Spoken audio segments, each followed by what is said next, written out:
Good morning, everybody. Welcome to today's 1 Million by 1 Million Strategy Roundtable for Entrepreneurs. 1M by 1M, as you know, is the first and only global virtual accelerator in the world. Our mission is to help 1 million entrepreneurs reach $1 million and beyond in annual revenue. In support of that mission, we do these free mentoring roundtables week after week after week. And this is our 501st session. We celebrated a milestone event last week, our 500th roundtable. And what I said in that session is really, given the times, what we value most is normalcy and consistency and no disruption. So the fact that, we've been here throughout this pandemic every week and have been able to work with entrepreneurs all around the world is what is there to celebrate most of all, and that we've been here since 2008 fall every week almost. So we are very, humbly proud, let's say, if that's a way to put it, of being able to keep doing these events and offering this service to you all over the world week after week after week. This event is being recorded. Every single roundtable recording is available on our YouTube channel, 1M1M Roundtables. If you're live tweeting today, please use hashtag 1M1M. Our Twitter handles are at 1M1M and at Stromana. We publish a lot of interesting content. This is a roundtable, not a broadcast. So we would like you to participate as much as possible.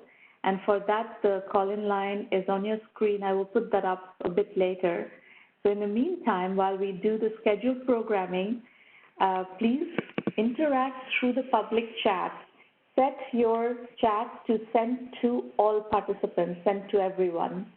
And don't send me private messages in the middle of the session because it's very difficult for me to anchor the show as well as interact with you in private chat. That's just not viable. All right, we are going to start today's session with a conversation with Robert Weber, Managing Partner at Great North Labs. Rob, welcome to the show. Hi, thanks for having me today. All right, let's start by introducing our audience to yourself, talk a bit about your background, and also to Great North Labs. Sure. So my name's Rob Weber again. I live in the suburbs of Minneapolis, Minnesota. I just turned 40 years old. I started building my first software companies as a teenager in the mid-90s and successfully bootstrapped a company which became known as NativeX.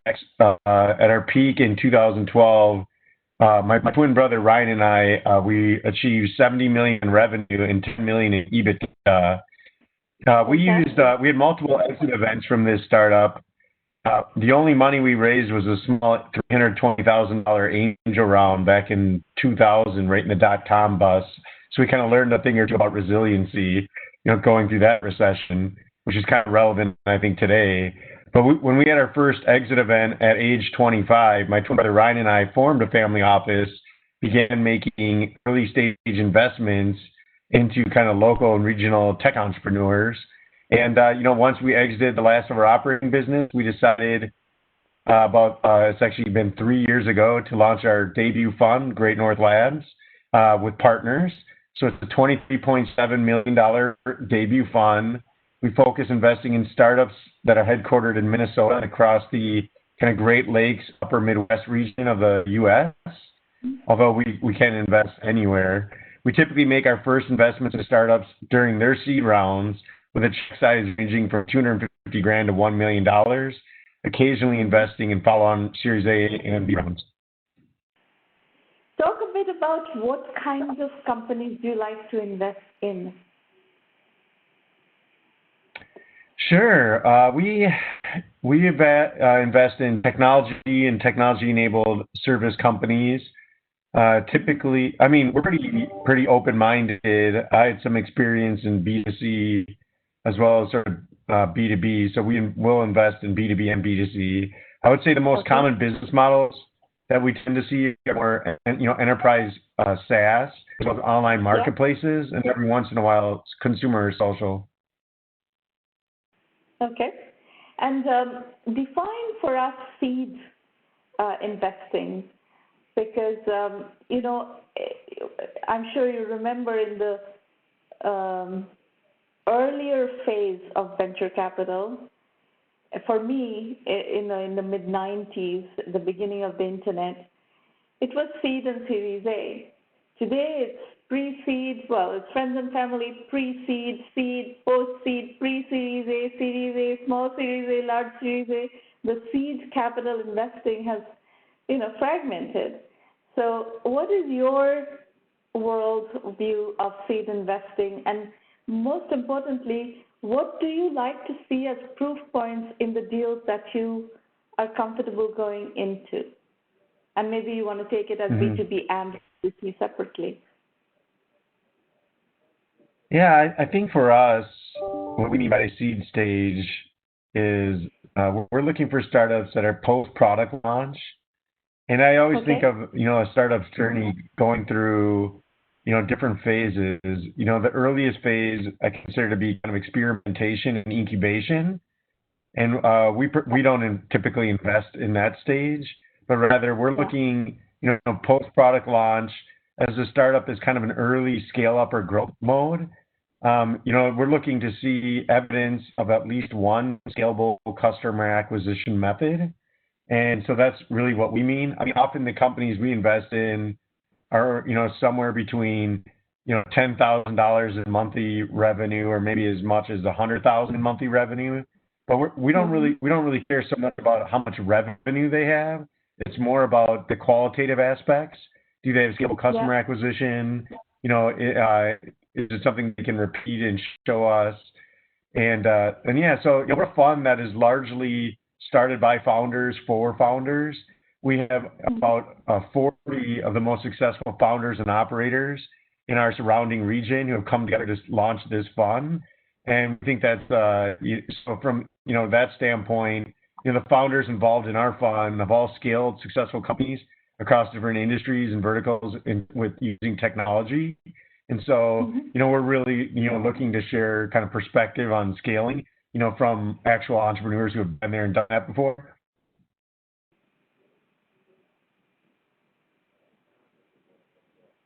We can't hear you, Rob. Oh, can you hear me now? Yes. Oh, sorry about that. So, what is the situation in the Minneapolis area for the kind of companies that you're looking for? What is the scale of the deal flow? How active are the entrepreneurs, et cetera? Yeah, so I would imagine that, Twin Cities is like many cities in the world that are maybe kind of got a corporate mindset. We actually have the largest amount of Fortune 500 companies per capita in the U.S. And so that is sort of kind of, I would say our schools and universities over the past decades have tended to skew more towards management of, classical management in terms of education. I think more recently there's kind of a surge in more, startup management and innovation processes and practices from the schools and universities here. On the funding side, we have the second largest by cities in the Midwest. Chicago ranks number one for the largest number of first round fundings annually. Chicago produces something like 150 per year of first round funded companies. The Twin Cities is actually second, coming in at around 40 over the last couple of years. And, obviously there's a much bigger gap between Chicago and the Twin Cities than the Twin Cities and the next 10 to 20 cities. But it's pretty healthy. We're pretty dominated by healthcare and life sciences, medical device, although there's a growing group of sort of software, oriented investors here, including Great North Labs. So if you were to,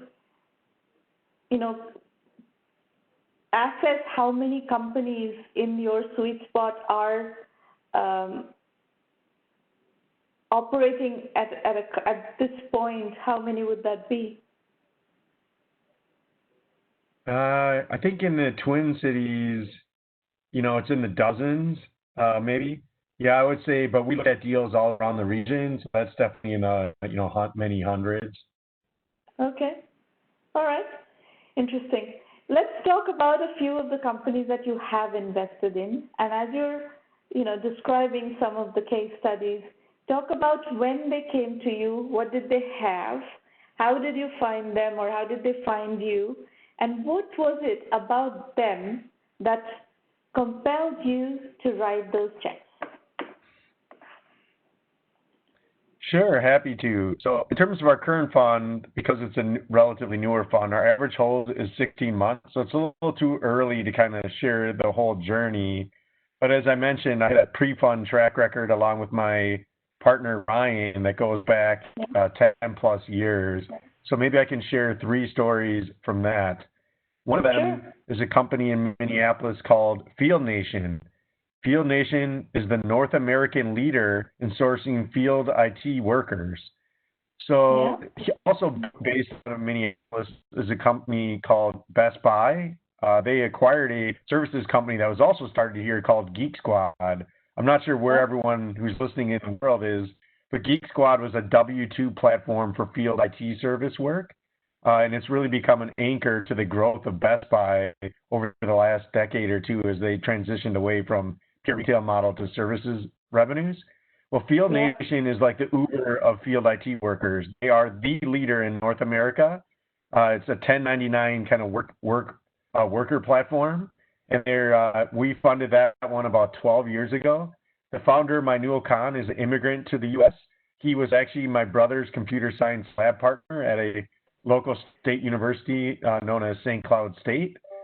He reached out to my brother actually to join as an advisor initially, and he was actually interning at another company we were involved with and going to school full time while starting Field Nation.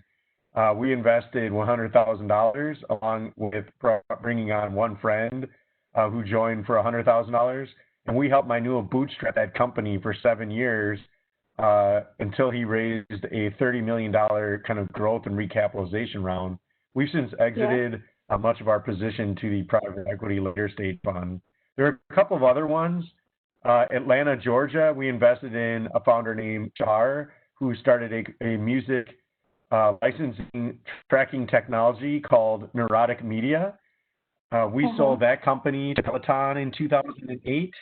Peloton, of course, is the very famous cycling fitness subscription business that's kind of taken the world by storm, headquartered in New York. Neurotic Media, what we saw in that one was actually sourced by a friend of mine who is in corporate development at a kind of mid-sized publicly traded e-commerce company here in Minneapolis. He mentioned Neurotic Media to me in passing 10 years ago as kind of an interesting startup. So that piqued my interest, and I called up Shahar, and we invested about, I think it was around 2008. And then the third one was Zencoder. Zencoder was people who upload videos to, say, TikTok, YouTube, or other online or mobile video services don't really appreciate the technology that goes into video encoding because of the work of companies like Zencoder, which we invested in 2010. Zencoder had the idea to build, if you remember, prior to 2010 timeframe, when YouTube was kind of starting to take off, it was very challenging to encode a video on. It would suck up all your PC or Mac resources and be really cumbersome. So Zencoder created a cloud-based video encoding. We sold that to a publicly traded company about a year or two after we invested, Brightcove. We made that investment alongside Andreessen Horowitz and another famous kind of investor, Ghristi Zega.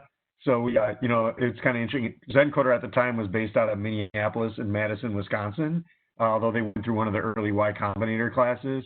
So those are a few examples. Actually in the Zencoder case, I knew John Dahl, one of the co-founders, was just someone socially I got to know in the founder community in the city we live. So that was just kind of, that's how we sourced that one. Okay. So a couple of questions emerge out of what you said, and I'll ask them in sequence. Let me ask the first one, which is, what is currently the dynamic of companies building out of Minnesota? You talked about ZenCoder that has raised money from Andreessen Horowitz, was in Y Combinator, but what is the dynamic? Did they move to Silicon Valley, or they continued operating from Wisconsin, Madison and Minneapolis? Initially ZenCoder maintained their operating business here, but then I think they kind of received some pressures, this is about 10 years ago now, to kind of relocate to the Bay Area. And so they did do that. In the case of Field Nation, which has actually grown quite a bit more than, ZenCoder ever even did. They maintain their headquarters, here in Minneapolis and continue to grow to this day. And so I think that, I don't know, I think that was probably one of the things, maybe one of the challenges of maybe working with like Y Combinator or, whatever. There were certainly some pressures there felt. I don't know if that's true today, but it certainly seemed to be the case being partners in ZenCoder. But I think operationally most of it, yeah. Sorry, I was going to say increasingly, I think people are very, very comfortable with companies being elsewhere, and COVID has just accelerated that trend. So that's why I was asking you this question more in a contemporary sense, not what happened 10 years ago. 10 years ago, the dynamics were very different. Silicon Valley still operated in the mode that we like our company headquarters to be here within, 30 minutes of drive time. But I think that is changing, and what I'm trying to gauge is, since you work with Silicon Valley investors and companies in the Midwest, what are you seeing now in the last 6 months in particular? Yeah, I completely agree with you. I think, in the last 10 or 20 years here in the U.S., there's been a lot of efforts to build capacity around the country, including here in the Twin Cities and the surrounding region. We now have a number of early stage funds. We have, the Twin Cities, by way of example, has over 20 accelerators. You don't need to go to Y Combinator. Techstars has multiple programs in the Twin Cities. Probably the most dominant accelerator in the Midwest is actually nationally ranked, I think, just around 10, is an accelerator program called Generator. And so, you can get the benefits of the mentorship and things from accelerators. And we certainly have no shortage of large corporates if you're selling to the enterprise or what have you. So I do think, that's what's changed. I started my company when I was 20 years old, 20 years ago. And, the capacity to support us was very, very weak, in the early 2000s. And that's, to the benefit. And I sense that probably this is true around the world, as pointed out. Like, I think there's much more willingness, to kind of support companies wherever they may be these days. Yeah, and the thing that is very encouraging right now is that, as you pointed out, your preference is to invest in companies that have already achieved product market fit and are kind of in the early growth stage. Silicon Valley investors, especially if they're investing in companies elsewhere, they all have that mindset. They all want product market fit already, having been achieved, and they want to see an early growth stage company. So, and that is a lot cheaper to do outside of Silicon Valley than in Silicon Valley. It's very, very difficult these days in Silicon Valley to do bootstrapping. So if you're expecting that the company would have bootstrapped to a certain degree of, traction, that is not so easy to do in Silicon Valley. So yeah, I agree. I saw some data that kind of reflect. Oh, go ahead. Yeah, no, go ahead. Please finish. I was asking another question, but go ahead. I was going to say, I saw some data that reflected this in PitchBook, I think from Q1 2020 this year, that the median kind of seed round in the entire U.S. was about $9 or $10 million was the valuation. Our median valuation, we've done 22 deals now, in the last 3 years has been 5.5 million, so almost half. And I don't think it's because, and actually I don't think it's a detriment of the founders necessarily. You might think, why are they valued lower? Almost half of the the national average, which is obviously dominated by the coast. I think the cost of living drives much lower salaries and operating costs in general, and so you end up with most of the founders have the ability to maintain higher ownership when they're based out here than say San Francisco or maybe New York. So I think it's actually a great place to start a company these days. Yeah, and here in 1 million by 1 million, we are huge believers in bootstrapping, as you know. So we very much encourage people to bootstrap first and raise money later. I think it creates much healthier term sheets and much healthier trajectories, but it is hard to do in such expensive cost structure situations. So my other question out of what you said is about the structure and strategy you're following for your own fund. You described a couple of case studies where you exited into follow-on rounds of funding, like the 30 million round, you exited into the 30 million round. So talk a bit about how you're thinking about early exits and not playing this game of building unicorns and blah, blah, blah. Well, there's kind of a couple of maybe points to unpack. I think, number one, we have set aside 50% of our fund for reserves and follow-on round. So of the roughly 24 million, I think about 12 million is for reserves. And even beyond that, we have a very active investor base. We can create special purpose vehicles if we desire to continue to back our portfolio companies. But I do think the unicorn kind of mania is a little bit overhyped. I think capital efficiency is underhyped. I'm a little bit overhyped. Yeah, I think. So we bootstrapped a company out of the dorm rooms to 70 million in revenue and 10 million in EBITDA. It did take us 12 years. My new Khan, I can't share his sales figures, but they surpassed our own. He bootstrapped it for 7 years. I think for us though, when we think about exit, it's more about, it has more to do with the what we think is the possible growth rate of the investment. If we're looking for things that can kind of outgrow what you can find in public markets. So things that can, typically grow 50 to 100% over a sustained period. And most of these startups, as they kind of mature and maybe get to the latter part of their growth stages, you're going to start seeing their growth rate slow down. And so that's when we will usually look to, in the case of, for example, Nation, we didn't take a full liquidity. We still have some ownership, but, we'll take some chips off the table. And I think that's all healthy. I actually think we have that's another thing that's evolved the last 10 years. There's a more vibrant secondary market. Later stage investors are more willing to acquire, to kind of clean up the cap table. And even beyond that, investors seem more interested in participating in secondaries. And I think you see this also as one reason why the IPO market has sort of been pushing later and later and later. And, you see these mega IPOs now. It's because and I think this is all very healthy, right? To have more liquidity options. And I even think that's true for founders. Many times founders are able to take some liquidity or early employees from their, stock options or what have you.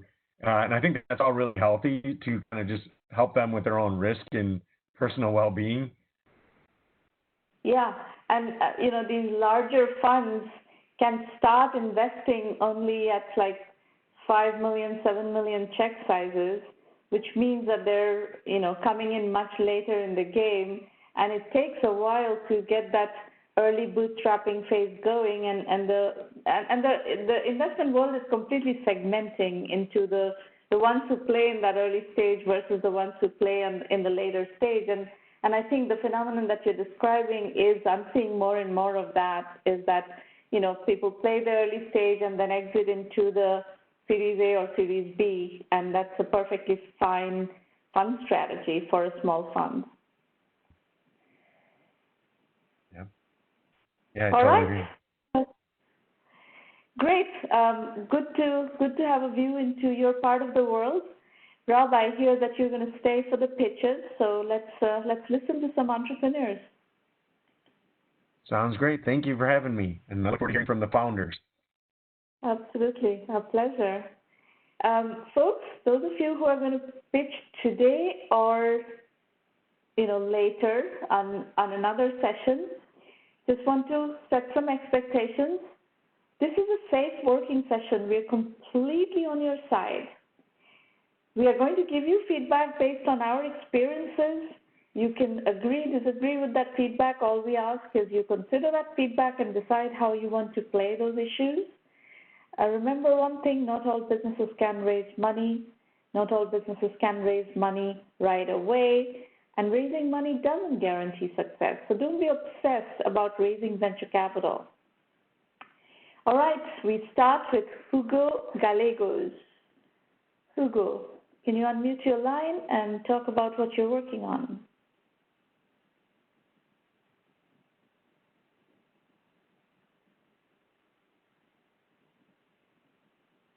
Hello, can you hear me? Yes, we can hear you. Please go ahead. Hello, everyone. It's great to be here with everyone at this event, and thank you for having me, Saramana. My name is Hugo Gallegos, co-founder of Medifees.com. I'm in Portland, Oregon, USA. I launched my first startup in 2001 at the age of 25. Since, I've founded 5 startups, all in the healthcare sector. Slide 2. Introducing Medifees.com. Medifees.com is a healthcare toolbox that consumers can access to compare pricing and quality information on medical procedures and treatments. What if I could tell you guys there is a way to see your upfront costs and compare? Slide 3. Healthcare challenges. Pricing and quality. The quality of data for pricing and quality metrics is most important for the patient and employer. And these are the critical challenges we see here in this industry right now, in the healthcare industry. And slide number 4. Solution. We believe the real value here is in healthcare transparency is a user-friendly interface that patients or caregivers can use to make decisions about healthcare based on cost and quality of care. Slide number 5. Business model. This is Medifees is a B2B using competitive benchmarks for service fee. This is what we did, what we came up with. And the $25 million of revenue we projected by the year 2023. A use case that we've seen is there's a company called Spiel Dynamics, a company with about 8,000 employees.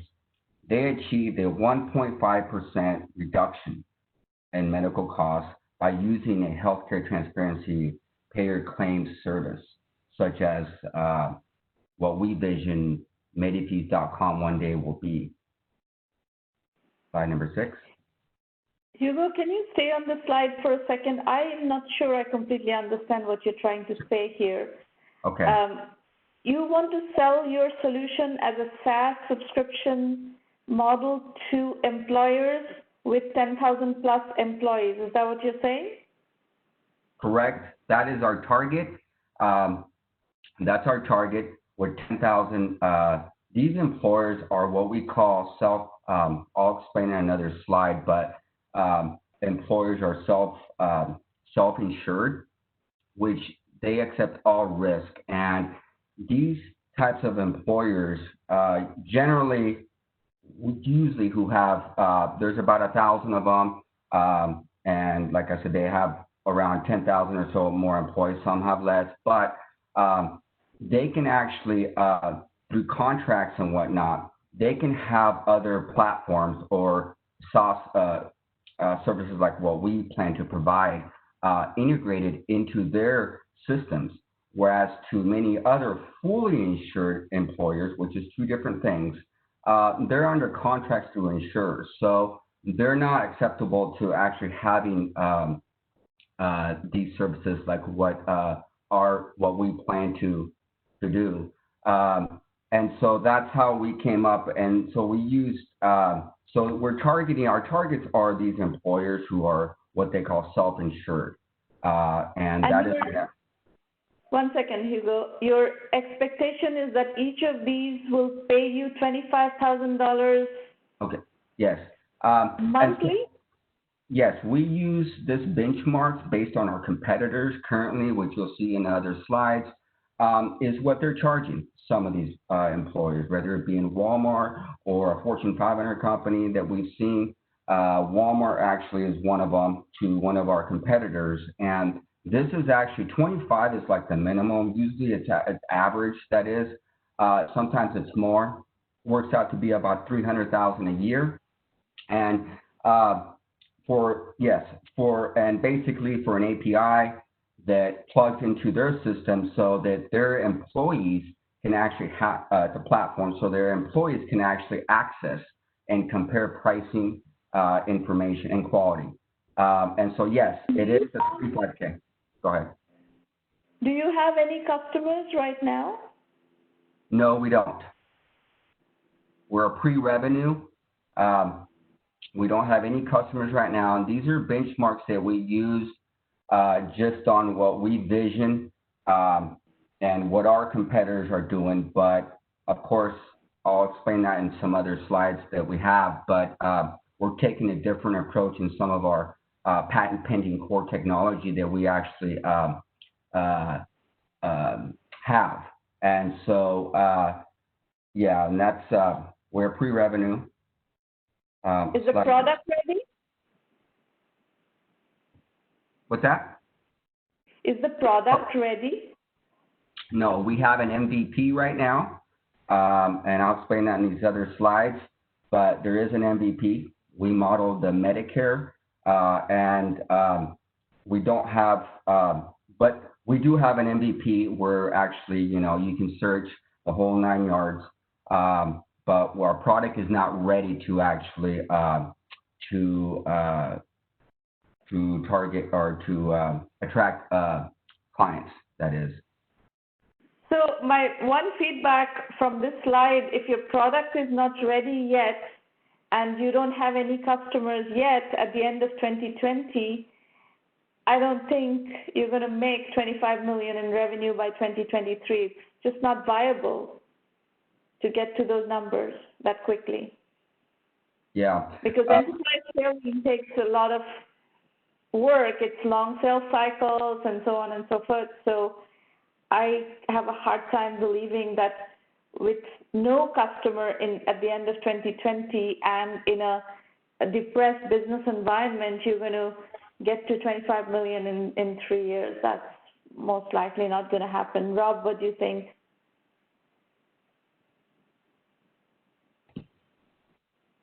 Oh, sorry. I was just going to say that would be pretty rare, certainly, I think, to grow that fast. I've seen it maybe, you know, a few times, but very rare, especially given how, because of the large customer, enterprise customer focus, and then also just like healthcare related buying decisions seem to run on like annual cycles, and that kind of slows things down too.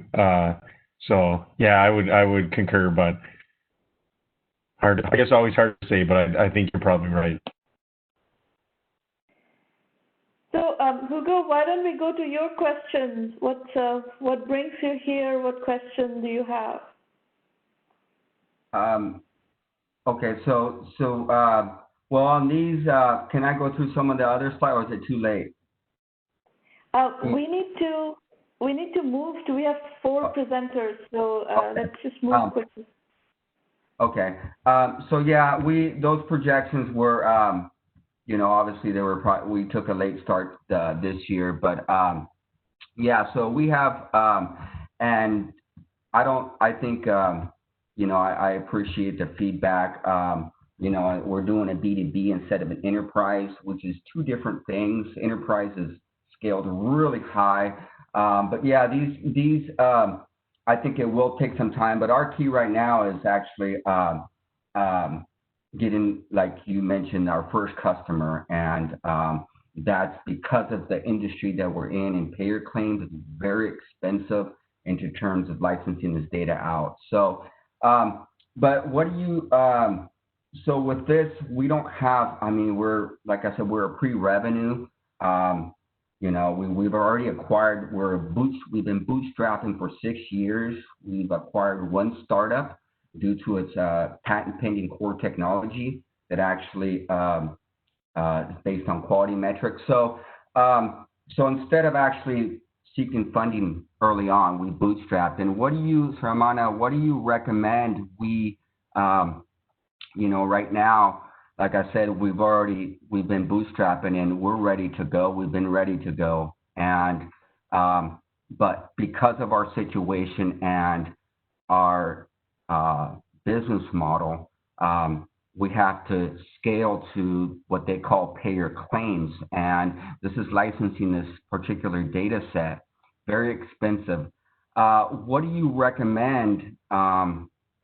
You know, we can't charge healthcare consumers access to the platform because this is we're a B2B, you know, we don't see healthcare consumers paying for our service as far as individually.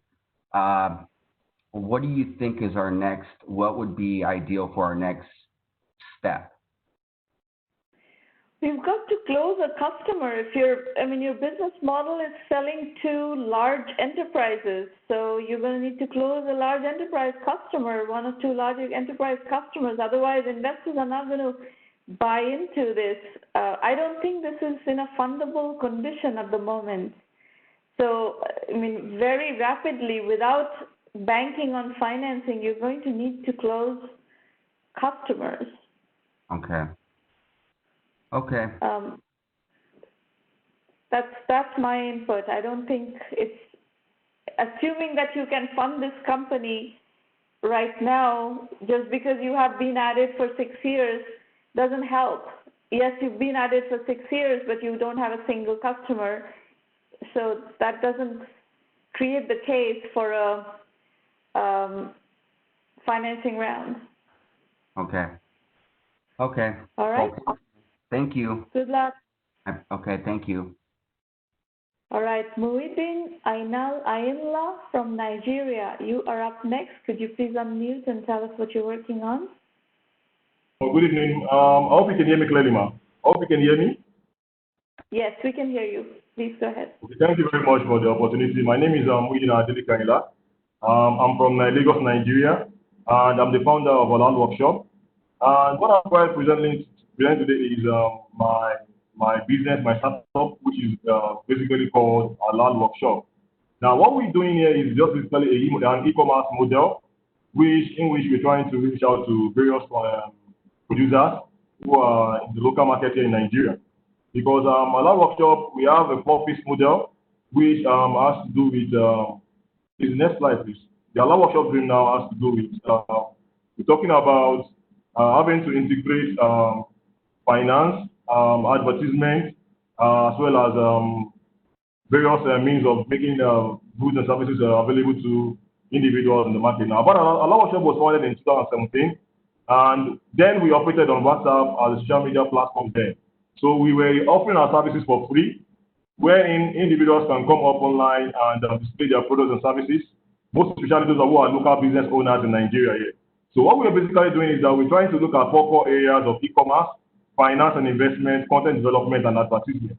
Because we believe that with the e-commerce model, all the 3 other phases can also go in line with e-commerce when we look into finance of the local businesses in Nigeria. Because one of the challenges that people are witnessing here has to do with finance and how to bring up their content online, as well as how to promote the products. Because we believe that if we can bring in these solutions for people to be able to take advantage of, they can improve their businesses. Now, one of the things that we're trying to... Wait, just a second. Let me stop you for a second because I don't think we're understanding what you do, and let me help you explain. So what is this? Are you a service company? You provide You build e-commerce websites, you develop content, you manage advertising campaigns, and you help people get financing and investment. You do all these things for small businesses. Is that what your service is? Yes, thank you very much. That's what we are looking up to doing. We don't build e-commerce, we don't build websites. We are just an e-commerce platform too. So we bring in people from who are local business owners who don't have access to the internet to come online to the platform and sell their local products.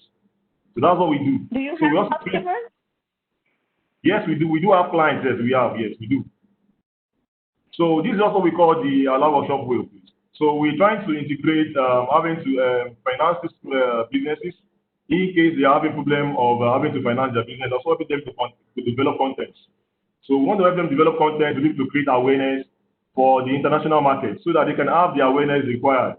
So because most local business owners in Nigeria don't have the access to the internet, so we are going to be like an intermediary with them and the international world to be able to display what product and service that they offer.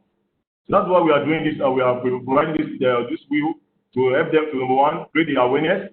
Number two, make sure that they get the required finance. Number three, help them to create the content. Again, you're saying a lot of things and not much is coming through. So let me help you. Okay. These 500 business owners who are on your social media handle, are these paying customers? Yes, we on social media handle that then we're using WhatsApp, we're on Instagram and on Facebook. So before we have Do they pay you? Are they paying you? I hope you can hear me. Are they paying you? No, they're not paying me. They're not paying me. It's for free. I was doing that for free for people. Do you have any paying customers? Yes, it was really when we established our platform in January 2020. So we have those who we call premium members for now. They pay premium members, pay a token. How many paying customers do you have? Currently, I have about 12 of them for now. 12. 12 paying customers. What are these 12 paying customers paying you to do? Yes, what they pay me to do is to help them create the advertisement required.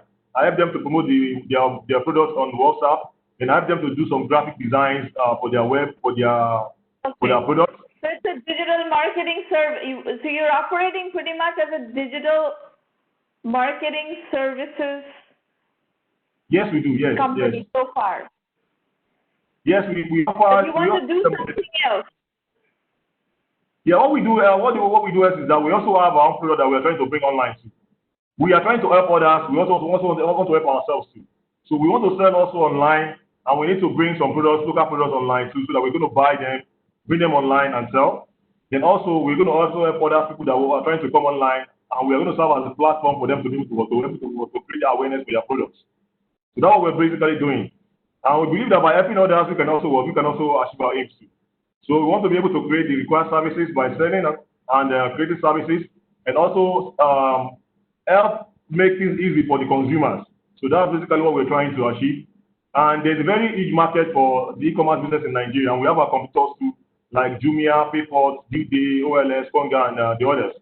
So we believe that for as long as we are available to the customers, we can make it easy for them to be able to have access online and also sell their products easily. And whenever there's a need for them to have any financial needs, we can also be there for them to seek the finance too. So what brings you here? Actually, what brought me here is that we're trying to seek for funds because we're having challenges ourselves because we need to bring in more people on the team. And most especially, we need to also increase our asset base. So we need to have the funds to be able to, number one, get products for ourselves online and sell on the platform. Then number two is that for as long as we have the content and the instrument to be able to create awareness, like digital marketing and also graphic content, we can also help people to create the necessary content for their products. So we need the required instruments to be able to do this online. That's why we are here to seek for funds and see if people can invest in the dream and also help us to improve the platform. So this is not what this platform does. This platform is a mentoring platform for entrepreneurs. It's not a customer acquisition platform. So I think it's not a good place. It's not the right place for you to seek what you're seeking. All right, we're going to move on. Faizan Ahmed, bye. You're welcome. Go ahead. Hi, can you hear me? Yes, we can hear you. Please go ahead. Hi, how are you? Thanks so much for having me. Can we jump on to the next slide? Yeah, so my name is Syed Faizan Ahmed. I'm co-founder of this company, Simple Arabia, over here in United Arab Emirates. We started this company a couple of months back. So there are two partners with me in this. And I just want to give a little background of me. So I came over in UAE in 2015, and I started my own company in 2015. That was a consultancy firm. So I have an advertising background, and so I started off a consultancy firm over here, and it's doing good. But I just want to jump into B2C business, so hence this initiative. And this is slide number 3. So what we are doing over here, no, just please stay on this slide. So what we are doing over here, it's a matchmaker business model where we make the whole process easy, helping customers connect with different artists to create something extraordinary. Through Simple, we are merging two different big fields, that is design and print. So we are giving incredible flexibility to design anything with us, and we produce it as well. It's a one-stop solution where different people come in and choose a lot of different products in terms of designing and production as well. So through this, we are unleashing the creative potential of all the customers out there. The procedure of doing that is very simple right now. We have partnered with a third-party app, and we have a website. On that, we have partnered it, and customers can customize anything on the website, and we can always produce it as well. Another interesting thing that we have created is Artist Corner on the website, where we are bringing in different form of art by collaborating different artists from all around the world and combining it with production. So it includes calligraphy, memography, and caricature right now, and we'll keep adding stuff. Since there are artists involved in this, so customers cannot see instant result on the website and have to wait till they get what's required. But so far, we haven't faced any problem with that. So our product range normally includes t-shirts, mugs, frames, acrylic work, kids items, gyms accessories, etc. So we have got a total of 450 plus products right now on our website, and we are aggressively doing product development. So yeah, these are the categories, segmentation. These are the segments that we initially started with, and we are trying to position ourselves in these categories. Now here we need to understand one thing, that we're not dealing with cakes and flowers right now. And as we all know, these two items are the most common items when it comes to events. So we are working on marketing to tap this market as well, and we see how we can collaborate here and make the whole shebang work together. Then we have gifting. We usually do it for friends, family, and colleagues. Another segment, and the most important segment, is self-expression, where people can express what they think through many different items that we have. Now, customer acquisition strategy. Let me stop you and ask a few questions here. Sure. Go ahead. You already have a site where there is activity happening? Yeah. Site is ready, up, and we are doing transactions. How long has it been up? We started in August start. And are you making money? Yeah, so we have around 260 transactions up till now. 260 we already transactions? Yeah. Okay. So I'm telling you the figure of last week. Well, in those 260 transactions, what have people been doing? What has been the primary use case? So what happens is, so if you go on to next slide, work and customers, and I'll explain it to you better. So this is one thing that we are doing. We are creating caricatures for different customers. So they come online, they place order of caricature, and then we produce this caricature and share it with them. And then there is an additional facility that they can always print this particular thing on any of the items that we have on the website. So let's say t-shirt or frame or mug or anything of the sort, and gift it to anyone or for themselves as well. If you go on to next slide, I can show you more. So these are some of the items that we produce. So you can see calligraphy, you can see caricature, you can see mobile cover, and many other things. And obviously, since this is the COVID time, so this is the best opportunity to market masks as well. So we are doing customized masks as well, which is very uncommon item over here. So what we are doing is we can design anything in terms of mask and put it on mask. And these are all certified masks over here. So it comes with filter as well as 3 layers. So these are some of the designs we created recently. And laptop bags. So there are many, many different items in the mix. And what are the economics of these items? So how much are you selling for? What is your production cost? Can you describe that? Yes.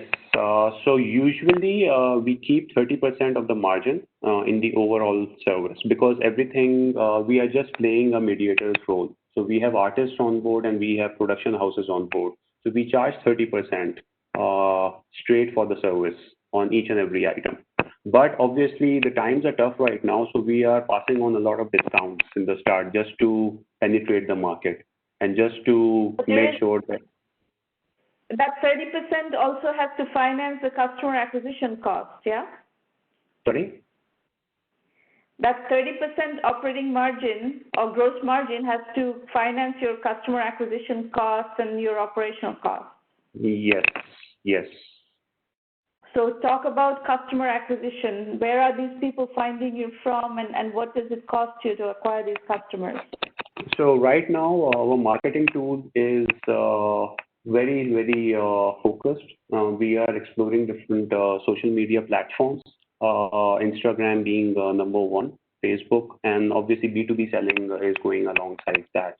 So on Instagram, there are two things that we are doing. We are not really aggressive because still we are in the testing phase of website, and we are testing our overall business model as well. But on Instagram, we tied up with different influencers in the region, and that gave us pretty kick-ass results. And then obviously we are running some ads on Instagram as well, and then combining the overall different integration of different social media platforms through WhatsApp, business, and Instagram and Facebook. And then B2B selling is also going on, where we are going to different corporate sector. That's for mask as an example. We are just pitching different masks to different corporate sector, different businesses over here as well. And then another thing is the delivery part, logistics part. We are handling delivery part as well. If someone is ordering a tangible item, obviously design. If someone is asking for design, there is no delivery involved in that. But otherwise, we are handling logistics part. We have partnered with one courier company over here, and we are making around 25% on that as well. So you're working on this completely in the United Arab Emirates, or is it a larger regional footprint? Sorry, I cannot hear you properly. Is it only in the United Arab Emirates? Yes, it's only in UAE right now, but obviously we have plans to expand it to GCC. We are delivering all around the world right now, but we haven't started marketing. We can deliver anywhere. And what is the competition for this kind of service in your current geography? So in UAE right now, no one is doing these many products on one platform. So you can find a lot of mask producers, a lot of t-shirt suppliers, a lot of caricature artists, but no one is doing this whole range of products over here and combining it with the art, which is our USP. Combining it with art is the most important thing that we are doing right now, and that has become our USP, because there are a lot of mask suppliers and there are a lot of artists. So merging these two different big fields is our USP. But but no one is doing these many products on one platform right now in this region. So I'm gonna let Rob give you some feedback. My first reaction is it's fine as a bootstrap business. I would watch the margins, because there are a lot of different things that you're doing. Mm-hmm. These are relatively slim margin situations, and especially if you have to scale your customer acquisition, none of these mechanisms of customer acquisition are necessarily cheap. So, mm-hmm. Rob, what do you think? Yeah, I totally agree with you. I was going to suggest for some reading material, check Google Casey Winters Growth Loops. I think given the very unique nature of sort of customized artwork and you're naturally acquiring customers through social channels like Instagram, I think there's sort of this virtuous cycle that if you could get your customers kind of bragging about, or they're ultimately who they're gifting the products about, to, kind of encourage them through your technical means or just through your messaging or maybe, both, that you could, maybe use your own customers to drive growth. I mean, gift giving is inherently social, but I think something as unique as what you're building, with these gifts, they're sort of one of a kind. So you would think they would, work well in this sort of the notion of growth loops. There's certainly a very competitive category globally. The barriers of entry into gift giving are pretty low typically, and there's many fulfillment providers. And so I think the other book I would recommend is Understanding Michael Porter. It's a book that summarizes the famous Harvard professor's life work on business strategy, and you might want to really think about how can you create defensibility, with your business. Probably it's network effects or switching costs, but you might want to think about that. But anyway, just a couple of ideas. I have one question. Hello. Go ahead, Faizan. Yeah. Faizan, since our interaction with customers is in designing and then interaction with artists, and this cannot be covered through technology right now because everyone is actually drawing and showing the art.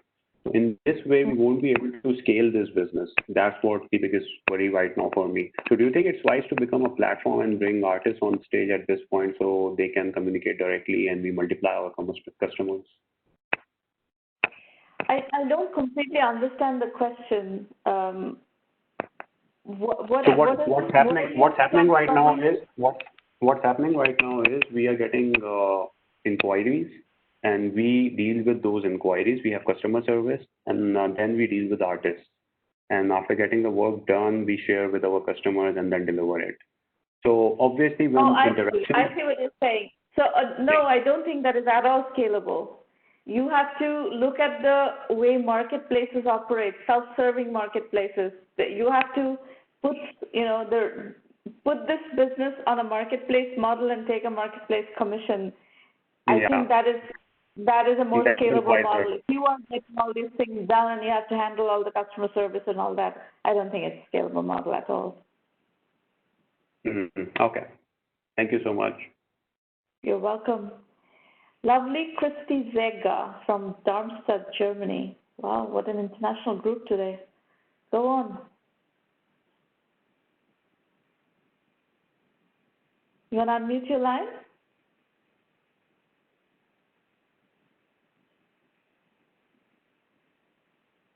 Is lovely Ghristi Zega on the call? I see you on the panel. Are you muted or something? Okay, folks, I'm going to move on to the next segment. We will come back to lovely Ghristi Zega if she manages to work out whatever is hindering her from speaking. Folks, if you like what we are doing here, which is actually giving you candid feedback, we have not created this platform to give you a pat on the back.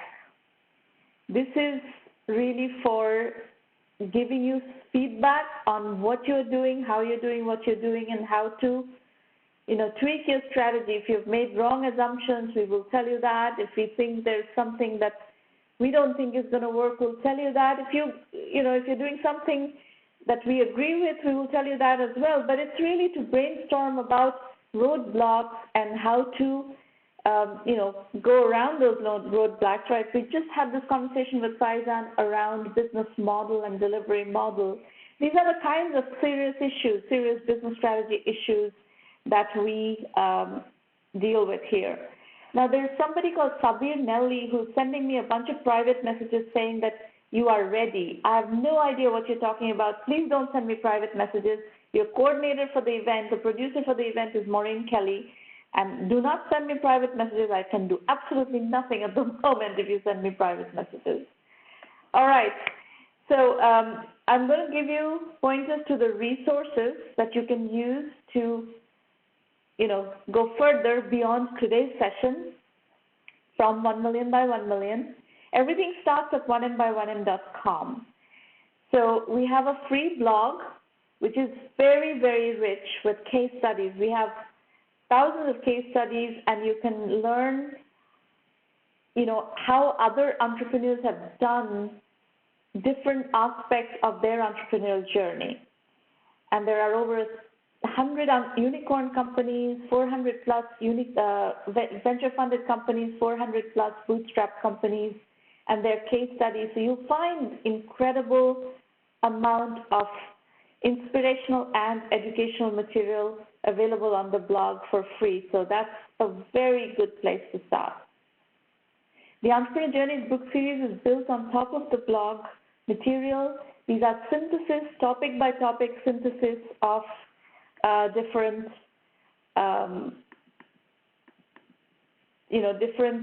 issues. Now my screen has frozen for some reason. I don't know why.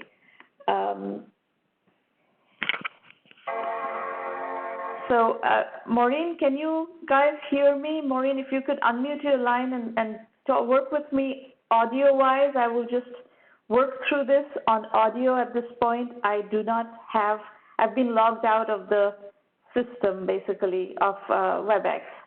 So I can no longer see the event, but I am still on the audio. Can you guys hear me? Somebody needs to tell me whether you can hear me or not. Ramona, can you hear me? Yes, I can hear you. Can you guys hear me? Yes. Today has been a technical nightmare, absolutely. Okay, well, really in any case, you can use the Entrepreneur Journeys book series, which is essentially case studies. You can find lots of case studies and learn topics through case studies. Maureen will advance the slides. You can study different modes of bootstrapping. You can study positioning. A lot of what we are discussing is actually related to positioning topics. Positioning is a very complex topic and poorly understood topic, but it is something that you have to understand and you have to, make your way through to be successful. And I'm talking about some of the issues we discussed today in what you're doing as a marketplace. Simple topics like, do you position as a marketplace or do you position as a full service agency? Which one is your strategy? Which is your positioning strategy? These are two different business strategies, right? If you are going out and saying, we are a full service agency, we have artists, and we are going to take your order and get everything done and so on and so forth, that's one way of positioning, but that's not necessarily a marketplace strategy. So these are the kinds of decisions you have to make as you navigate your journey. Positioning is a very important topic that we stress a lot on in our mentoring work, in our curriculum, etc. Bootstrapping is another thing we stress a lot on, and we have actually 3 books, 3 case study-based books on bootstrapping. We have these roundtables, these free roundtables every week. We've done 501 roundtables as of today. And then our full acceleration program is 1Mby1M Premium. You can participate in this program from anywhere in the world. We give you extensive methodology guidance. We have a full curriculum, and we help you with business development. We help you with strategy consulting. Similar to this, the mechanics are very similar to this. and you have private roundtables like these where we help you with the coaching, and you can attend those roundtables week after week after week. What we experience in the premium program is a combination of people studying the curriculum, studying methodology through the curriculum, and then iterating and working with us through the roundtables. We do help you with financing. We also help you with business development, and we help you with media relations. We have a lot of clout in the media. Go to the website, go to self-assessment. There's a set of questions that investors would ask you, and you would need to answer these questions credibly if you want to raise money. If you cannot answer these questions credibly, it would be very difficult for you to raise money. If you get stuck, go to 1Mby1M Basic, which is our curriculum-only option, and you can plug your knowledge gap on the methodology front by studying the curriculum. It's very specific to technology and technology-enabled services entrepreneurship at the early stages. There's almost nothing out there that goes that deep into the case studies of how entrepreneurs put one foot before the other in technology and technology-enabled services ventures in the early stages.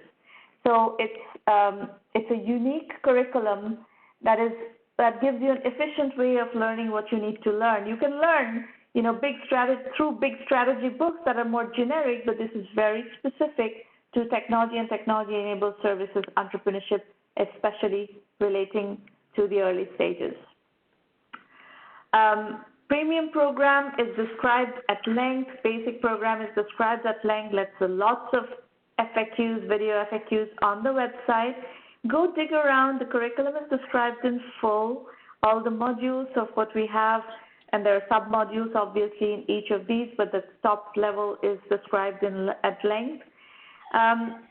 It is, as I said, it's a case study-based program. You're learning from other people. People in our community have been extremely generous in sharing how they've put one foot before the other, and lots of nuances, lots of details of how people have cracked the code on their early stage navigation.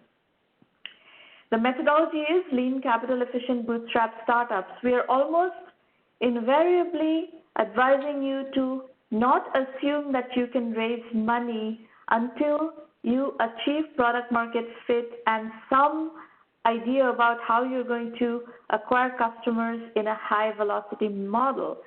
So until that point, until you get to that point, you're going to have to bootstrap, and that's one place where we have developed a tremendous amount of methodology and experience in how to navigate that bootstrap phase of the journey. And once you've done that, we also have an investor network of hundreds of investors who review our deals and fund our companies. So you're very welcome to use both the methodology pre-funding as well as the service of getting to those investors. There are free roundtables every week. As I said, we have been very consistent and very available for many years since 2008. And throughout all this turmoil in the world, we will try our best to be similarly consistent and similarly available. So there are roundtables every week. Please book your slot on the website, and we will make sure that you have instructions on how to pitch. Note, we are, this is an accelerator, incubator accelerator mentoring program for entrepreneurs who are looking for help.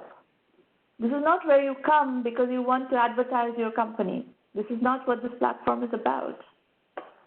It's a mentoring, incubation, acceleration platform. We also do live rendezvous, online rendezvous on LinkedIn, Facebook, and Twitter on Tuesday mornings, 8 a.m. Pacific time. So those are also going to be on throughout the fall. And if you want to call in at this point, we still have a little bit of time to do Q&A. If you want to call in, this is your call-in number. Please feel free to call in or start asking questions in the public chat. Actually, Ghristi, it seems, is able to speak. Ghristi, can you say something so I know whether you are on the line or not? Hello? Yeah, Hello, perfect. can you hear me? You can do your pitch now. Oh, thank you. I'm sorry Okay, for go the technical problem. All right, go ahead. Okay, thank you. Thank you for the opportunity. My name is lovely Ghristi Zega. I come from Indonesia. I live since 2011 in Darmstadt. And as suggested, you said that I should, write something personal there. So I go to work with bike and bus. Next slide. Okay. So I founded a magazine about psychology at the workplace. My concern is that if the media publish about psychology, they publish about how to apply for a job, how to get promotion, and something like that. But it just a little percentage of people on the workplace that want a raise, or they do want a raise, but they don't really like work on it, or there's not many people that looking for a job. So my concern is worker in general. For this online magazine, I have two types of customer. They are advertisers, which is companies, institute, organizations, and readers, professionals, employees, executives. So my target is workers, employees, between 25 to 35 years old, because they're the one who actively looking for a better way to work. So 10% with bachelor degree, because unfortunately in Indonesia we don't have a very high percentage of literacy. So I rather targeted people with at least bachelor degree. Next, which is 6,000 million people. So so far I targeting them with direct email, advertisement in social media. That's all. Next slide. We have, at the time I made the presentation, we have already 5,600. Now we have 5,800 readers with a budget more or less about $3,000 because we operate in rupiahs, our currency. So far, we have published to 11 editions, and we have more than 13,000 followers in LinkedIn. Next. So these 11 editions that you have published so far, this is online editions, right? Right. Were you able to get advertising revenue for these editions? No, so far not. We maybe up next year we are targeting to gain revenue from the market, but until now, from 2017, we are trying to increase brand image so that they are aware we are there. Mm-hmm. Okay, so your question is, why are the numbers not increasing? Well, this is one of the issues that you have to think through strategically on how to acquire readers. You have to acquire readers and you have to acquire advertisers.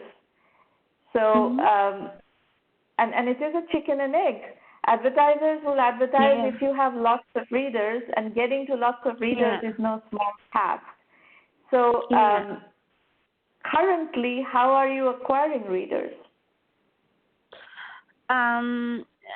Since last year, I put an advertisement in a online national media. For 100 clicks, there are at least 80 to 90 new readers.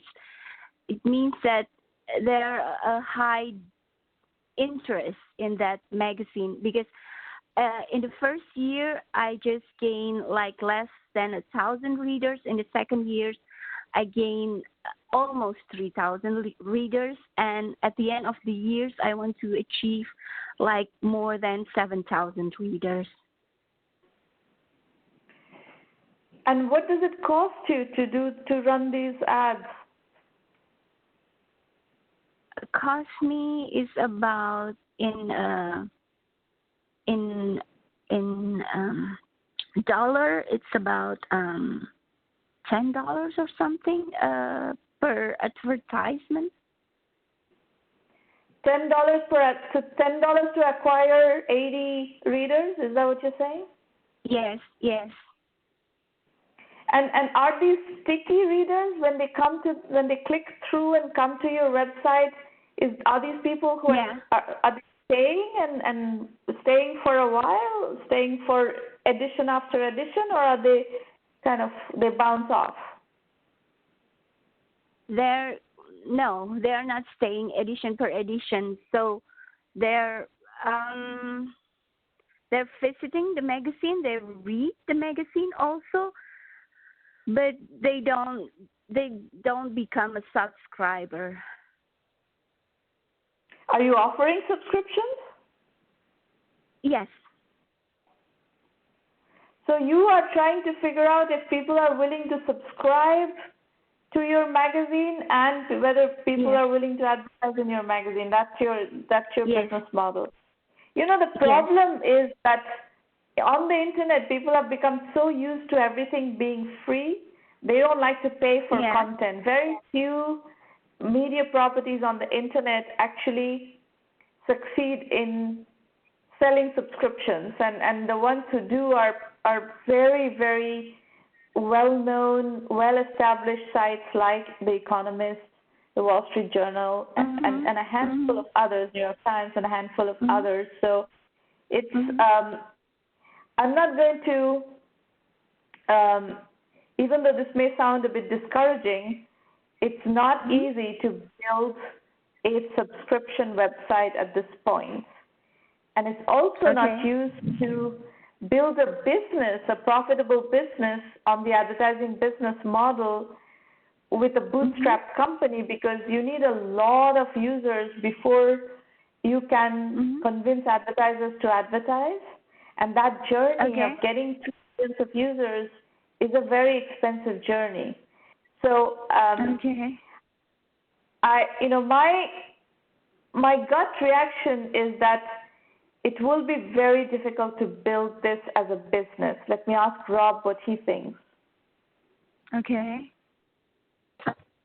Yeah, it's interesting. So the business I started in was actually publishing PC software before the app stores, and bootstrap, essentially a media business powered by a publishing technology, to $70 million in revenue, $10 million in EBITDA.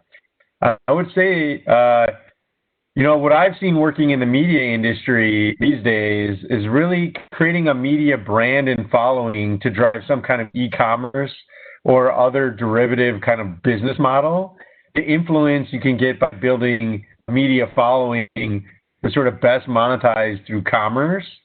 Most of the examples of media companies who are getting funded are finding relevant, products that they can, use their content to kind of, almost as the marketing.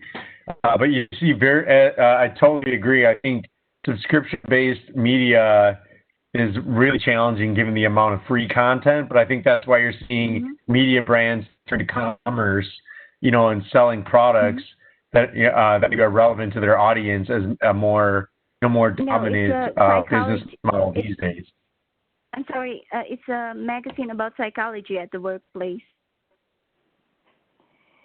Yeah, I think what Rob and I are telling you is that the assumptions of this kind of business, of that consumers, readers are going to pay to subscribe, and you will have enough advertisers such that it is interesting to advertise on a site like this, is a very long journey. So We are questioning the viability of your business model. So you're going to need to rethink the business model of how you build a business like this. Okay? Do you have any suggestion for a business model? Rob just gave you a suggestion. Look into how you can use your content to do e-commerce of some sort. You need to figure out what products or services can you sell using this content. Oh, so I besides this magazine, I should sell something else.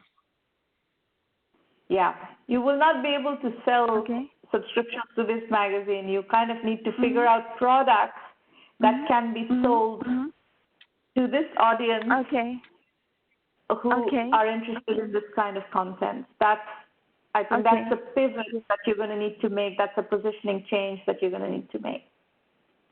Okay. Okay, thank you. Right? You're very welcome. Folks, I want to point you to Irina Patterson. If you have questions about the 1M1M program, Irina will be your primary contact, Irina at 1M1M.com. If you guys have any questions, now is the right time to ask. We have 3 minutes till the end of the show. If you have questions for me or for Rob, go for it.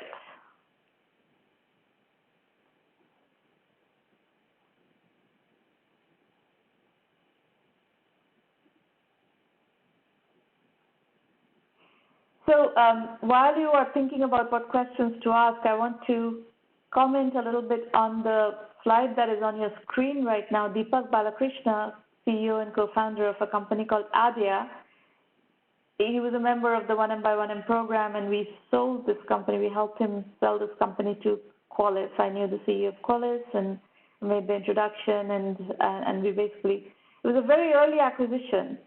And that's something that is interesting to think about, just like we talked earlier with Rob about investors selling out early to follow-on investors.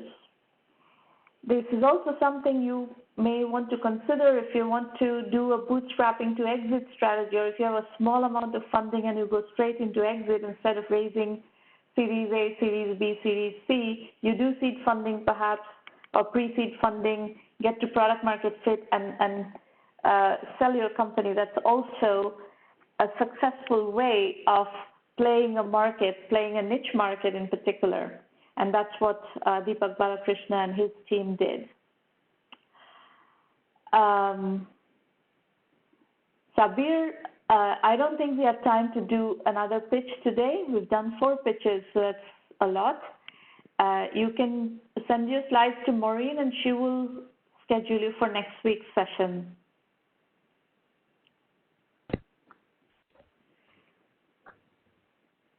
Anybody else? Questions, comments? All right, folks. Rob, thank you very much for staying through the pitches and sharing your perspective today. Great to meet you, and look forward to working together. Yeah, thanks, Armando. It was great to see so many entrepreneurs from all around the world. I used to travel in my prior company globally a lot, and now that I have a local and regional fund, I don't get to hear voices from all over the world. So it was a real pleasure today. Thanks for inviting me. Thank you. All right, folks, thank you for coming. We will see you next week, and be safe. COVID is still raging in many parts of the world. Please be safe. Do the necessary things like wearing masks and social distancing and so forth. And we will work with you next week again. Bye.